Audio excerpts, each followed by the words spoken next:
Hi friends, குக்கு எஃப்எம்ல தேவரகசியம் அப்படின்ற ஒரு புக் ரீசெண்டா ட்ரெண்ட் ஆயிட்டு இருக்கு. உங்களுக்கு ஸ்டோரி கேட்கறது பிடிக்கும் அப்படின்னா இந்த புக்கை நீங்க ட்ரை பண்ணி பார்க்கலாம். ஸோ இப்போ ரீசெண்டா 7 days ஃப்ரீ ட்ரையல் குக்கு எஃப்எம்ல கொடுத்துட்டு இருக்காங்க. டிஸ்கிரிப்ஷன்ல நான் லிங்க் கொடுத்துருக்கேன். அதை கிளிக் பண்ணி நீங்க 7 days ஃப்ரீ ட்ரையல் நீங்க ட்ரை பண்ணி பார்க்கலாம். பசிபிக் பெருங்கடல் தீவு நாடான பப்புவா நியூ கினியாவில் ஏற்பட்ட பயங்கர நிலச்சரிவில் 2000க்கும் மேற்பட்டோர் உயிரோடு மண்ணில் புதையுண்டு போனதாக அதிர்ச்சி தகவல் வெளியாகியுள்ளது. அதனை பற்றி இந்த வீடியோ தொகுப்பில் பார்க்கலாம். கடந்த மே 25ஆம் தேதி பப்புவா நியூ கினியாவின் தலைநகரமான போர்ட் மோஸ்பெக்கு அருகில் இருக்கும் கிராம பகுதிகளில் கடுமையான நிலச்சரிவு ஏற்பட்டது. இதில் ஏராளமானோர் பலியானதாக தகவல்கள் வெளியானது. இந்த நிலையில் இங்கிருக்கும் ஒரு கிராமமே காணாமல் போனதாக ஐக்கிய நாடு சபை கூறியுள்ளது. ஆஸ்திரேலியாவிற்கு அருகில் உள்ள தீவு நாடுதான் பப்புவா நியூ கினியா. இந்நாடு உலகின் 3வது பெரிய தீவு நாடு என்பது குறிப்பிடத்தக்கது. அங்குள்ள எங்கா மாகாணத்தில் கடந்த வாரம் மழைப்பொழிவு அதிகமாக இருந்தது. இதனால் ஏற்பட்ட பயங்கர நிலச்சரிவால் பல வீடுகள் மண்ணில் புதைந்து போனது. குறிப்பாக காகோலம் என்ற கிராமமே மண்ணில் புதைந்து போனதாக கூறப்படுகிறது. அதிகாலை நேரம் என்பதால் அனைவரும் தூங்கிக் கொண்டிருந்ததாக கூறப்படுகிறது.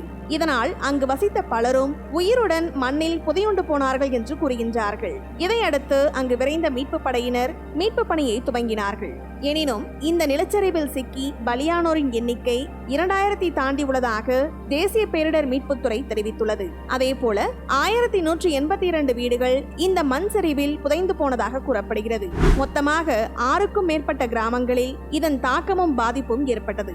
இந்த நிலச்சரிவு ஏற்பட்ட கிராமங்களிலிருந்து எடுக்கப்பட்ட ட்ரோன் காட்சிகள் மனதை பதபதைக்க வைக்கிறது. பெண்கள், குழந்தைகள் என அனைவரும் கதறிய காட்சிகள் உலக அளவில் சோகத்தை ஏற்படுத்தியுள்ளது.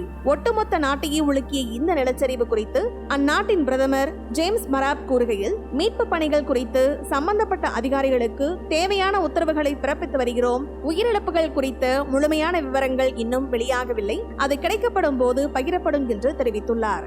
அந்த வகையில் தற்போது பப்புவா நியூ கினியாவின் நிலச்சரிவு குறித்து மற்றொரு மனதை உலுக்கும் தகவல் வெளியாகியுள்ளது. இந்த சம்பவம் குறித்து ஐக்கிய நாடுகளின் சபைக்கு பப்புவா நியூ கினியா கடிதம் எழுதியுள்ளது. இந்த கடிதத்தை ஐநா சபையும் வெளியிட்டுள்ளது. அதில் சுமார் 2000க்கும் அதிகமான மக்கள் இந்த நிலச்சரிவில் சிக்கி உயிருடன் புதைந்திருக்கலாம் என்று இந்த கடிதத்தில் குறிப்பிட்டுள்ளது என்று ஐநா கூறியுள்ளது. மேலும் 1000க்கும் மேற்பட்டோர் இடம்பெயர்ந்ததாகவும் கூறப்பட்டுள்ளது. அது மட்டுமல்லாது இந்த மிகப்பெரிய நிலச்சரிவினால் ஒரு கிராமமே புதைந்திருப்பதாகவும் ஐநாவிற்கு பப்புவா நியூ கினியா நாடு எழுதிய கடிதத்தில் குறிப்பிட்டுள்ளது.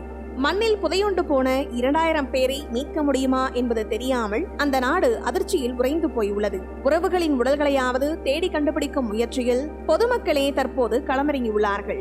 மேலும் சில இடங்களில் 30 அடி ஆழத்திற்கு இடிபாடுகள் குவிந்து கிடக்கின்றன. இந்த இடங்களில் மீட்பு பணியை மேற்கொள்ள முடியாமல் செய்வதறியாது மீட்பு குழுவினர் தவிக்கின்றார்கள்.